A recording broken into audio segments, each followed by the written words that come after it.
As Peru shifts to the left after the presidential election, could this signal a broad shift to the left in Latin America? Hello, I'm Anand Naidu, and this is The Heat.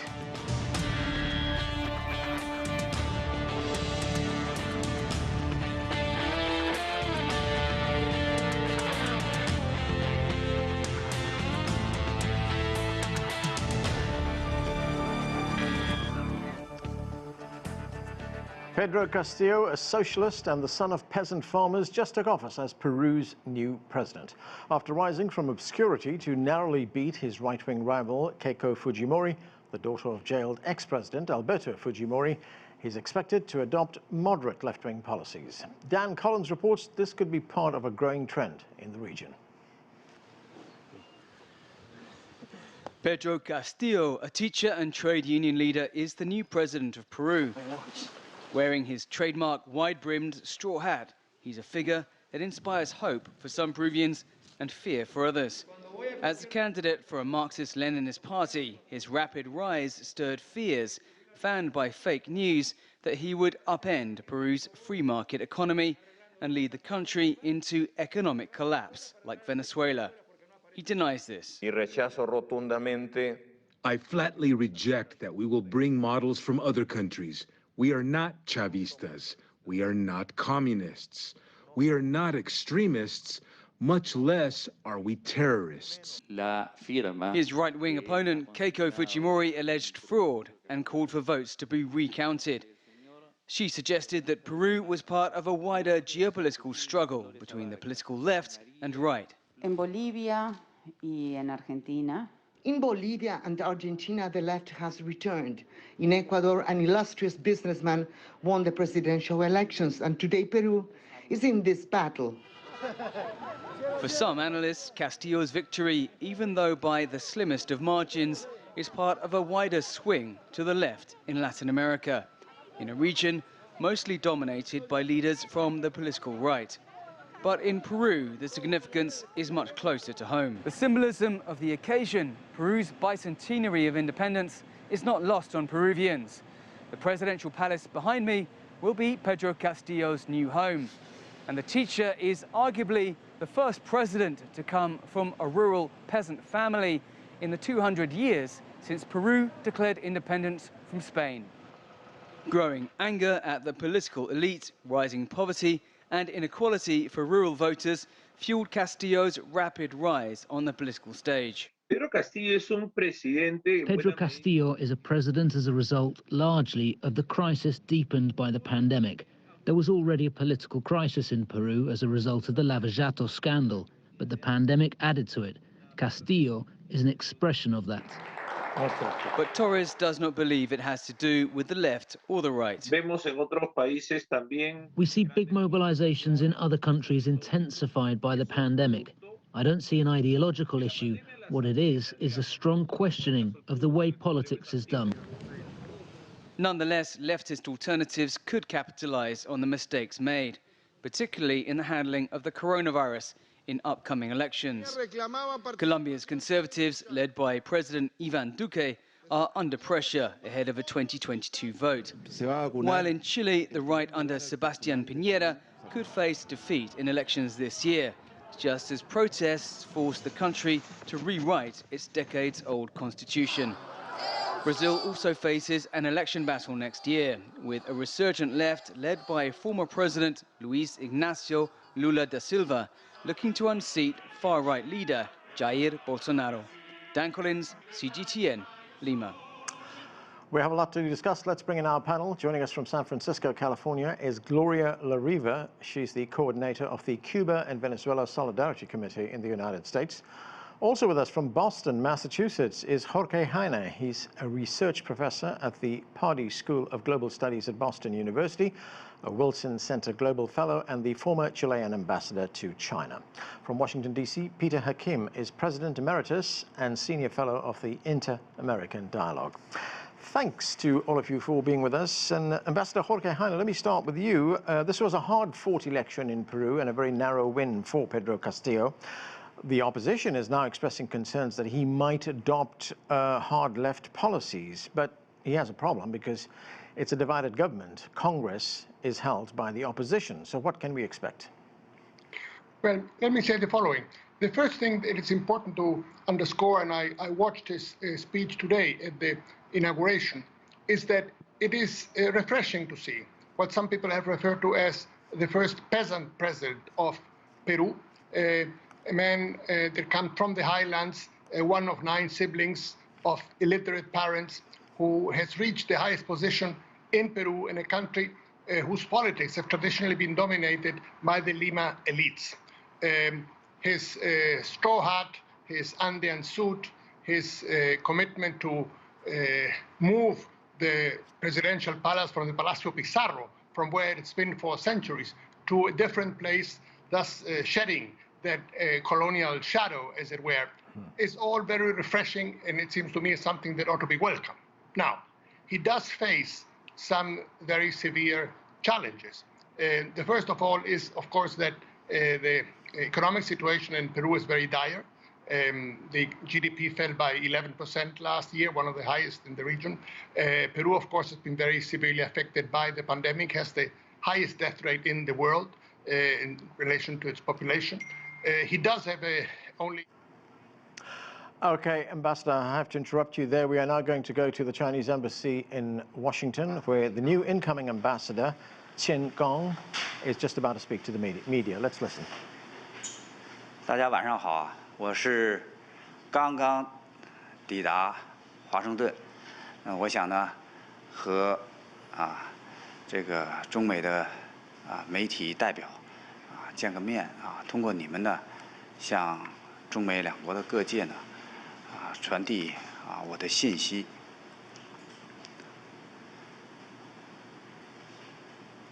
我很荣幸出任中华人民共和国驻美利坚合众国大使。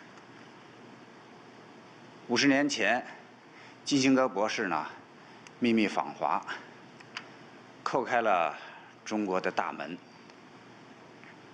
当时正值冷战，中美两国相互隔绝。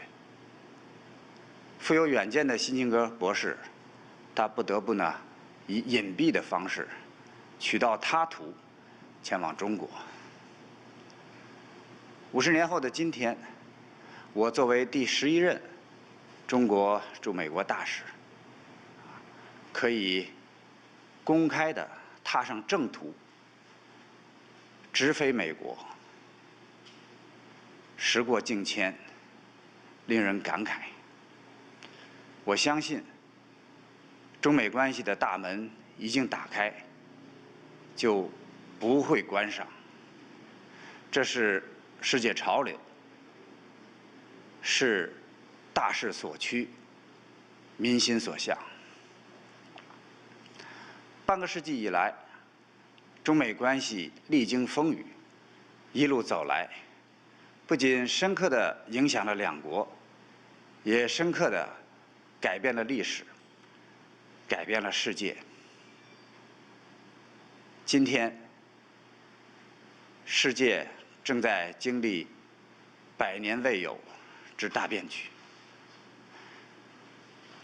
中美作为两个历史文化、社会制度、发展阶段不同的大国，正在进入新一轮的相互发现、认知和调试中，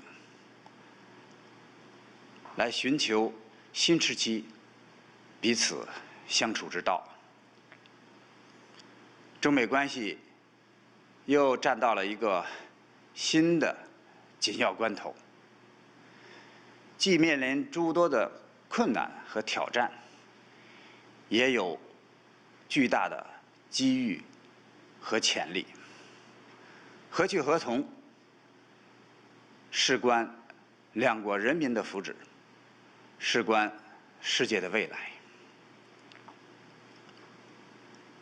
一个健康、稳定、发展的中美关系，是两国人民和国际社会的普遍期盼。人间正道是沧桑。习近平主席说：“逢山开道，遇水架桥。”拜登总统说：“凡事皆有可能。”我将按照两国元首今年除夕通话的精神，同美国各界架起沟通合作的桥梁，维护中美关系的基础，维护中美两国人民的共同利益，共同推动中美关系重回正常发展轨道，让相互尊重、平等相待、合纵共赢、和平共处的中美相处之道有可能变成现实。当前，美国正在拜登总统领导下奋力抗击新冠肺炎疫情，振兴经济发展。我祝愿美国早日战胜疫情，祝愿美国人民幸福安康。谢谢。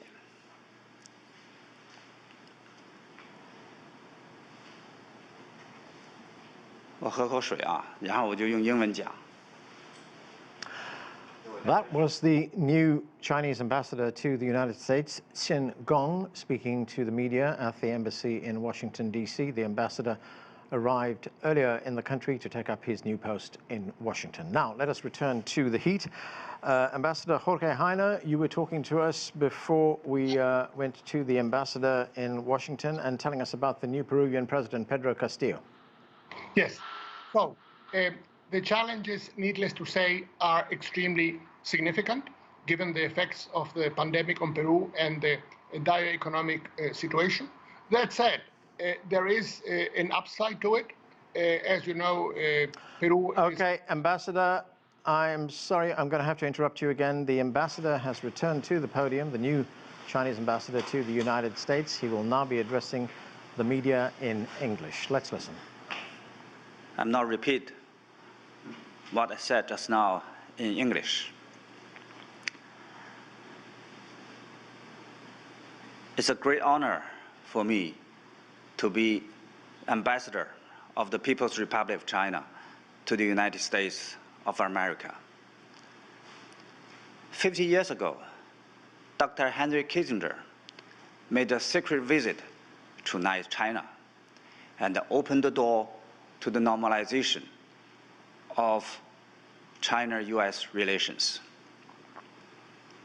It was during the Cold War. At that time, there was virtually no contact between the two countries. So Dr. Kissinger had to take the trouble to travel covertly to China via a third country. 50 years later today, as the 11th Chinese ambassador to the United States, I can travel most openly and fly directly to the United States. How the world has changed with the passage of time.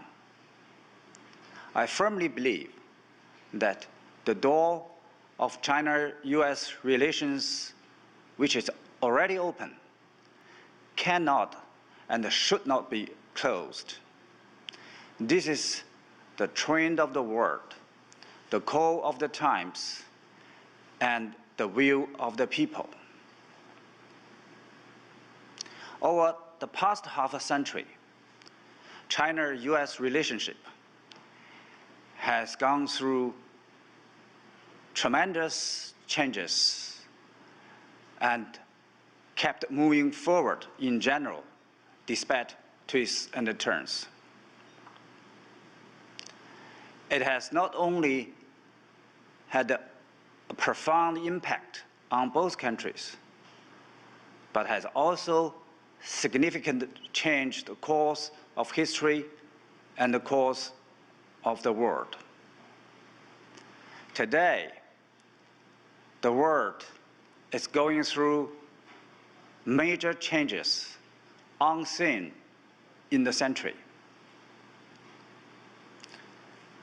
China and the United States, the two big countries which are different in history, culture,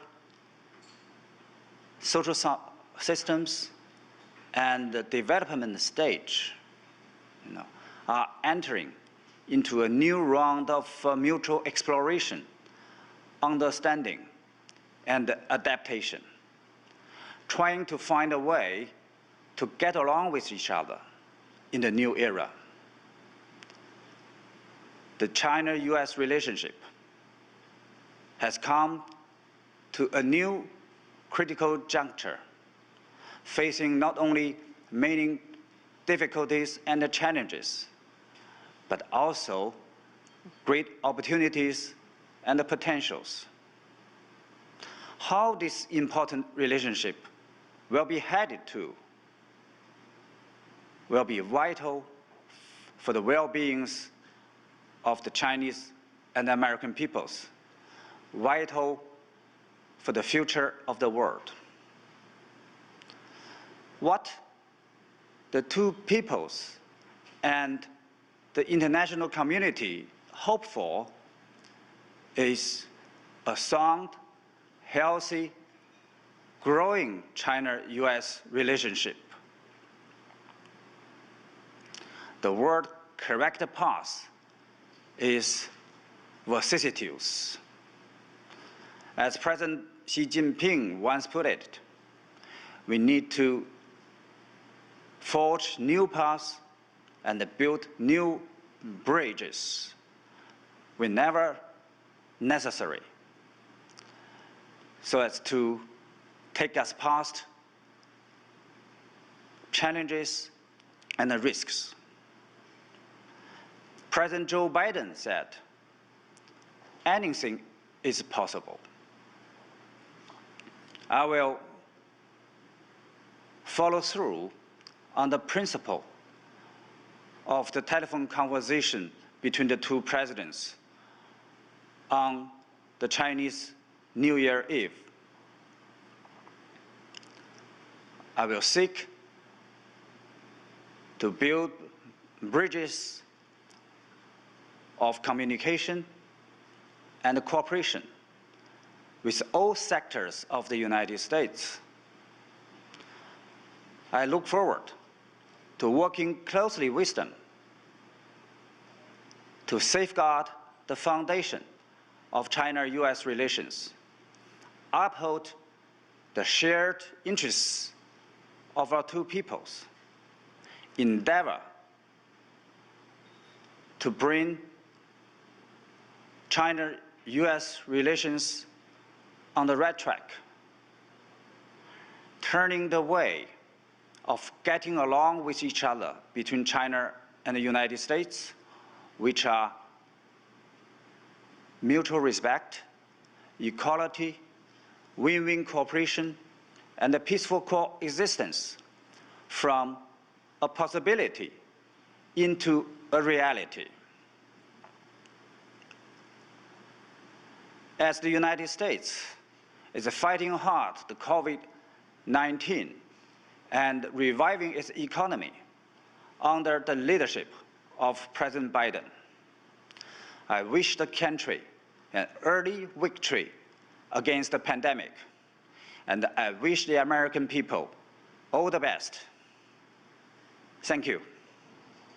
Thank you, Ambassador.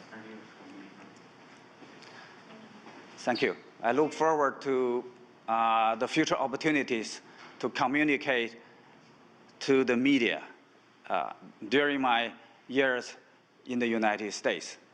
Thank you so much for your coming. That was the new Chinese ambassador to the United States, Qin Gang, speaking to the media at the embassy here in Washington. The new ambassador arrived earlier in the country to take up his new post in Washington. Now, let us return to the heat. We were talking to Ambassador Jorge Heine. Please continue, sir. Yes. So I was saying that there is an upside to the challenges that President Castillo faces, we are in an upturn of the commodity super cycle. The price of copper is up. Peru is one of the leading copper producers. That might bring in welcome foreign exchange, might create more jobs. So the point I'm trying to make is that he will have a significant challenge. The situation, not just in Peru, but throughout the region, is really very difficult. But he can also bring a fresh inspiration, some fresh ideas. The person that has been mentioned as his main economic advisor, Mr. Pedro Frank, is a respected economist who many people trust will do the needful to bring the economy of Peru back from the depths it found itself last year. So it's important, it seems to me, to give President Castillo a chance to bring Peru, that is a big country that has had the best economic performance in Latin America for a number of years now. I think only Panama had a better performance than Peru in the past decade, from 2010 to 2019. It has got many things right, and there is no reason why that tempo, that momentum that Peru had for much of the current century might not be recovered. So it's important, it seems to me, for the international community to reach out and to work with Peru to make things happen and to lead to a better situation for its people. Gloria La Riva, what are your thoughts on the election? What do you make of President Castillo's victory and the way ahead for the country? Well, I think given the struggle over the issue of elections and the soft coups that have taken place with the winning back of the presidency of the left in Bolivia, for example, by Luis Arce, I think it's a hopeful sign, Castillo's election and inauguration. And I think it's recognized by other leaders in Latin America of the left and those who attended the inauguration. The U.S. is very, very worried about this kind of leftward turn, although they have been able to push some back, because it means the control of their resources. It means being able to address the people's needs before international banks, debt payments. For example, there were Cuban doctors in Peru until the right wing came into being, and then they were all expelled. That was a big blow to Peru's ability to take care of its people health-wise. The same thing happened in Bolivia.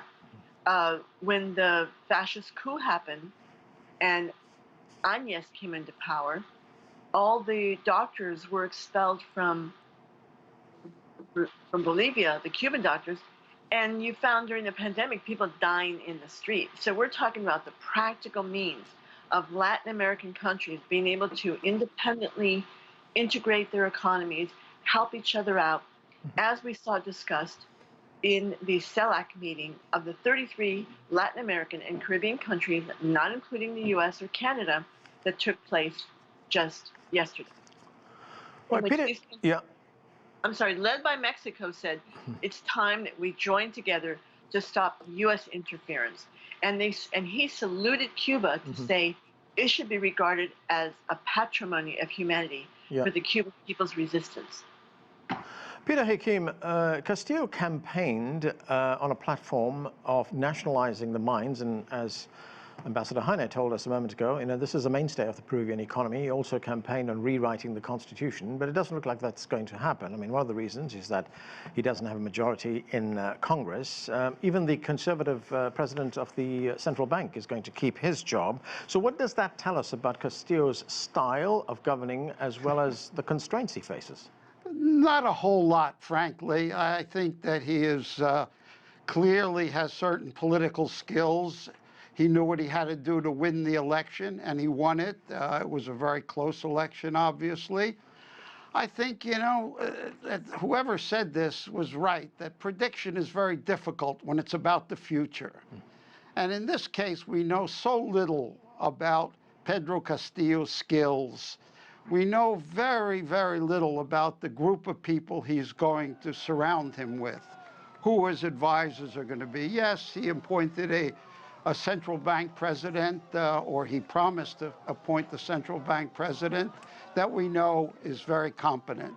But yeah, there are layers and layers of personnel, as we've learned in the United States as well. And to make any firm predictions at this point, particularly not only do we not know very much about Pedro Castillo, except that he has certain political skills, we don't know very much about what the opposition has in mind.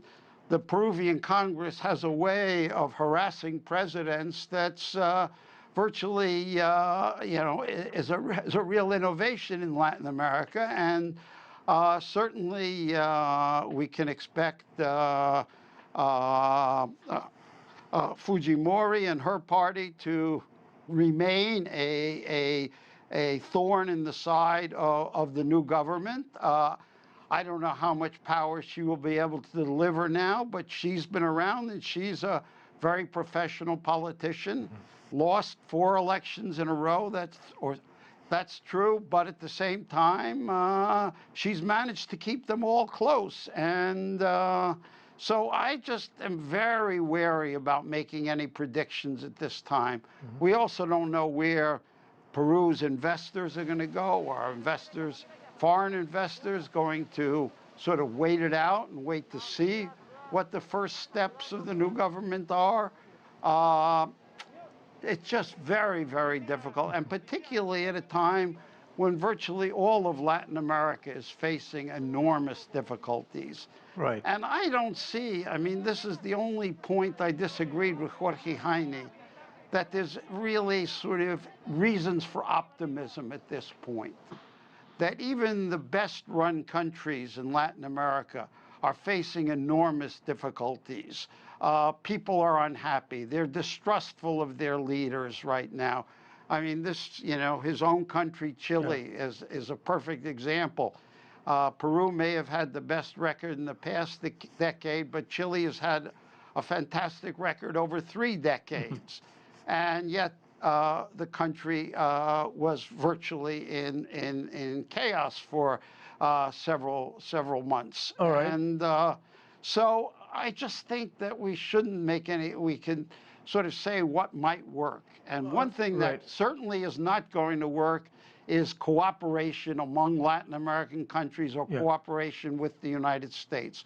What we saw was a terrible COVID nationalism that sort of reflected the difficulty Latin Americans have had in integration and cooperation.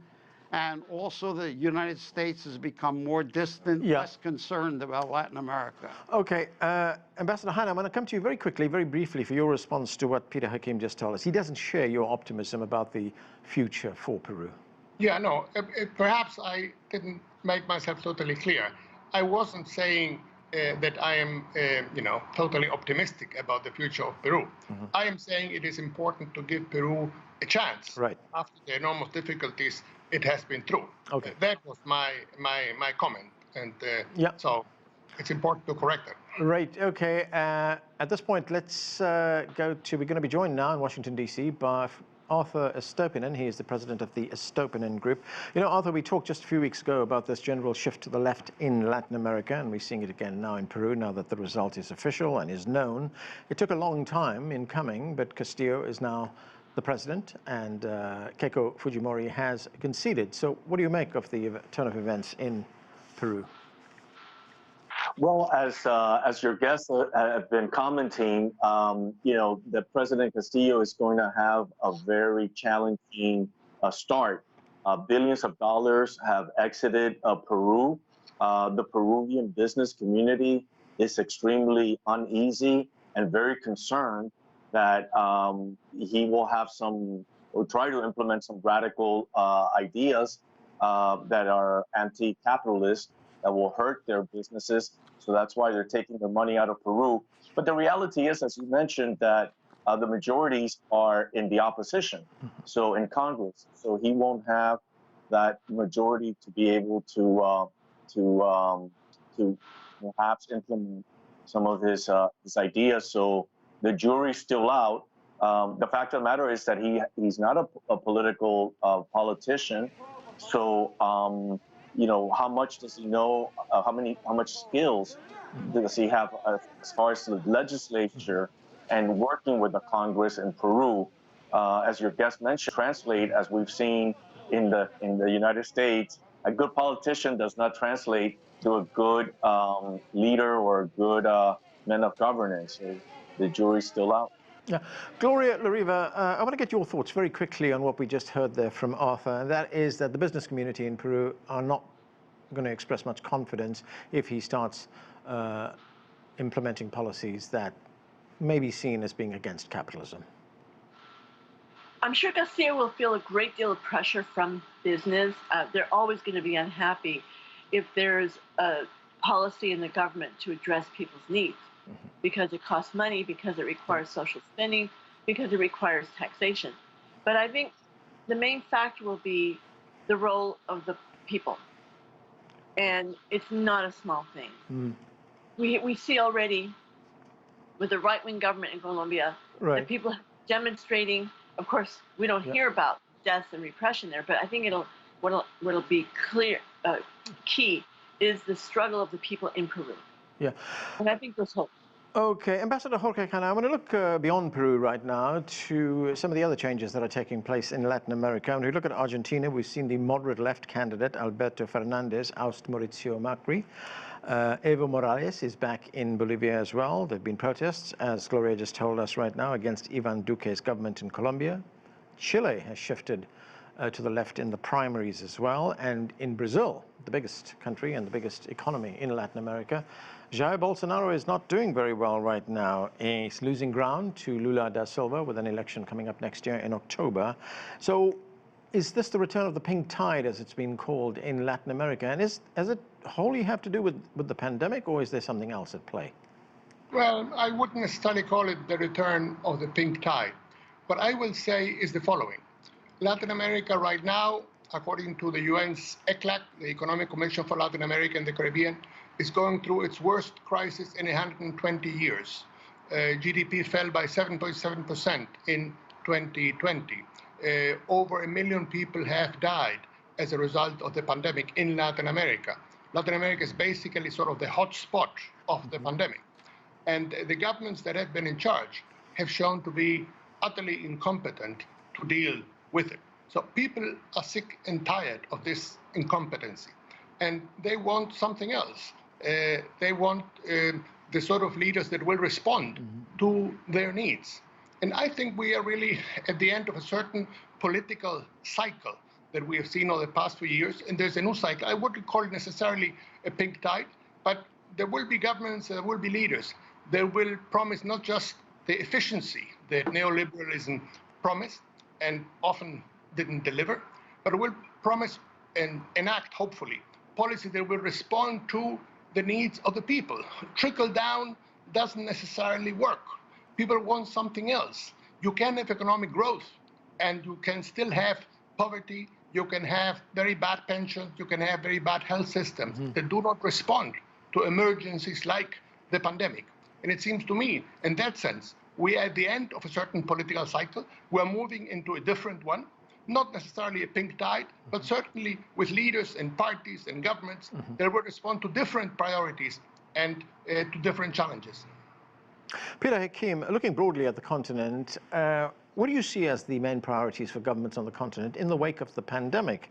I mean, countries throughout the world have been hit by the pandemic, economies have been hit by the pandemic, and if we look at Latin America, I mean, many of the economies in Latin America are commodity-driven. There's been a drop in demand for commodities, but prices have also gone up, as Ambassador Heine told us earlier on, especially for a country like Peru. But how do governments overcome all these shortcomings? Oh, boy. If I had an answer to that question, I think that I would be much better known today than I am. I don't really have an answer. I've been rather pessimistic about Latin America before the pandemic hit.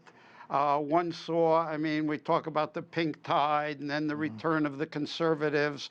We see deterioration in countries like Cuba and Nicaragua, and we also see deterioration in some of the countries on the right, etc.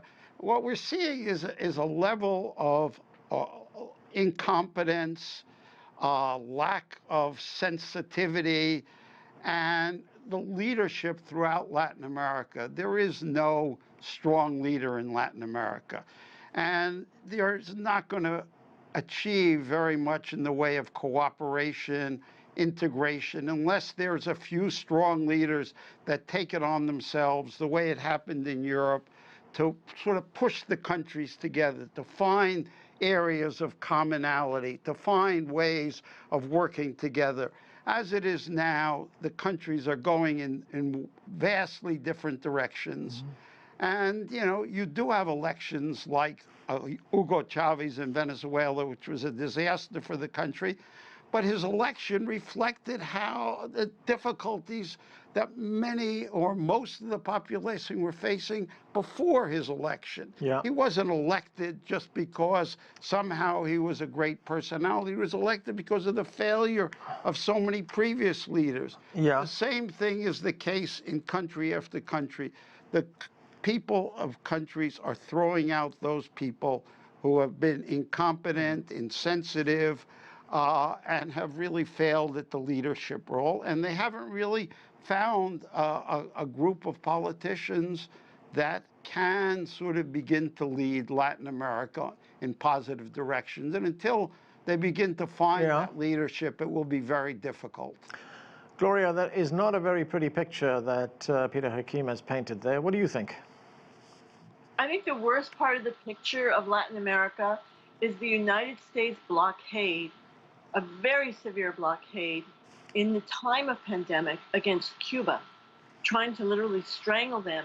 And now Biden has jumped in on the Trump 243 measures against Cuba. So now it's Biden's program. And now he wants to take advantage of the Cuban people want freedom, and especially the young people are tired of the oppressive dictatorial regime. Okay, Arthur, I'll tell you what, let Gloria finish her thought and I'll come to you, Arthur. Gloria, go ahead. No, that was a show arranged by the United States with paid people to take advantage of the difficulties that people are suffering. But in addition, Arthur, I'll get you in a moment, Arthur. Just one moment. Okay, go ahead, Gloria.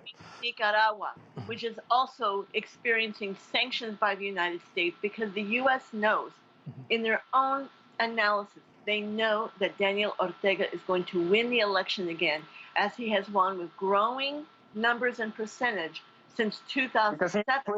And all his okay. Stabilize the country. Okay. The U.S. blocking oil from Venezuela to Cuba. Right. There's so much. Those countries have great potential to help Latin America. Yeah. Okay, Arthur, go ahead. Yeah, this is nonsense. This is complete nonsense. And she's talking out of the playbook of the communists of 1980s. The young people in Cuba, Venezuela, Nicaragua want freedom. If you think that Cuba or Nicaragua is so nice, why don't you live there? Why don't you live there? So our freedom of 1,000 people murdered by the police every year in America, our freedom of 600,000 people who died. Okay, Gloria, one moment. Arthur, finish what you were saying. It's very nice to be under oppression to say that you support those oppressive regimes living in the United States. But why don't you try living there? Either you're killed because you believe you speak the freedom, and you want freedom of the press and everything else. That is totally ludicrous. Listen, I have a solution for Latin America. It's called innovation and education. The young people want innovation. They want to be educated. They want to grow. We need to expand the middle class and try to I'll tell you about innovation. Okay, Gloria, go ahead very briefly, please, because I want to get to the other guests as well. Of Cuba is the only Latin American country to produce its own vaccine. 5 lines, 2 of them with over 90% efficiency. They have to produce their own vaccine, but they have a stellar biotechnology program. That's innovation. That's innovation via profit. That's what Cuban people want. Election. Okay. Free election. All right, Ambassador Jorge Heine, let's look at some of the other issues, some of the other challenges that countries face in Latin America. I mean, you look at it's a long list. I mean, the drug trade in Colombia is seeing a resurgence. Cocaine production is at an all-time high. Corruption remains a major problem for the countries of Latin America, especially in Brazil. Do you see these issues being addressed? Well, you know, it's important not to get sidetracked here. And let me give you one one number that says it all and speaks to the deeper roots of Latin America's crisis today. Latin America's share of world exports in 1970 was 5.4% of all world exports. 50 years later, in 2020, you know what it was? 5.6%. So basically what we have is a region that is stagnated. Why is that so? Because it has been stuck in a certain development model that is based on the export of commodities and natural resources. Innovation was mentioned earlier. There's very little investment in research and development. Therefore, we don't add value to what we export. And that is a real challenge that crisscrosses all of Latin America. We have to move away from simply exporting minerals and agricultural products and join the digital society, the digital world that is the part of the 21st century. As long as we do not do that, we will be stuck in the model that we've had for 200 years. That is the underlying problem, and that is the real issue. Everything else is secondary. Peter, Hakim, I've just got a minute left, but I want to address one foreign policy issue for Latin America, and that is China and Russia are keen to expand their economic ties with the continent. Under the Trump administration here, there wasn't much interest in Latin America. But do you see a major reorientation by the new administration of President Biden towards Latin America? Frankly, up to this point, no, not much at all. I mean, there's this focus, this fixation on migration with little attention. I mean, I think that the uprising in Cuba, followed by the chaos in Haiti, which are two countries that should have been closely watched, closely monitored by the Biden administration. Their reaction was slow, it was tepid, it was very uncertain, meaning they just weren't focused on Latin America. Latin America has lost its importance to the United States aside from migration. Okay. And we need to leave it there. Time has caught up with us. I'm Anand Naidu in Washington, D.C. Thanks to all of our guests for being with us, and thanks to you for watching.